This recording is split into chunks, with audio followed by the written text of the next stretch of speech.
Balzac est né à Tours d'un père qui venait du Tarn et d'une mère qui était parisienne. Il est très vite allé au lycée, à Paris, au lycée Charlemagne, et ensuite Paris a été la ville dans laquelle il a vécu pratiquement tout le temps. Les rapports de Balzac et de Paris sont extrêmement riches, extrêmement complexes. En réalité, c'est sa vie qui s'est passée là.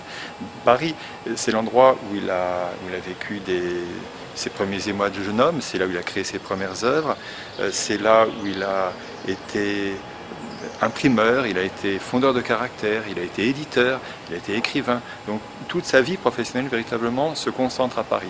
Paris joue un rôle extrêmement important puisque la comédie humaine, il faut le rappeler, est l'ambition qu'avait Balzac de décrire l'histoire des mœurs. Donc Balzac a voulu faire une classification des espèces sociales et donc Balzac va s'attacher à décrire toutes ces espèces qui gravitent à Paris, depuis les aristocrates, les banquiers, jusqu'aux étudiants, aux ouvriers, aux musiciens, aux artistes, etc.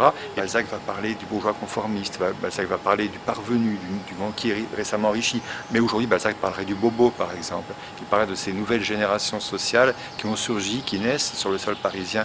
Balzac va décrire Paris, non pas par ses monuments, par ce qui reste, mais par la vie qui s'y déroule. Il va surtout expliquer cette vie, il va la faire comprendre. Et en fait, lire Balzac permet de comprendre paradoxalement le Paris d'aujourd'hui. Ce ne sont pas les mêmes choses dont on parle, mais l'outil qu'a créé Balzac pour regarder la vie parisienne est un outil qui vaut encore aujourd'hui, et c'est pour cela qu'il faut relire Balzac.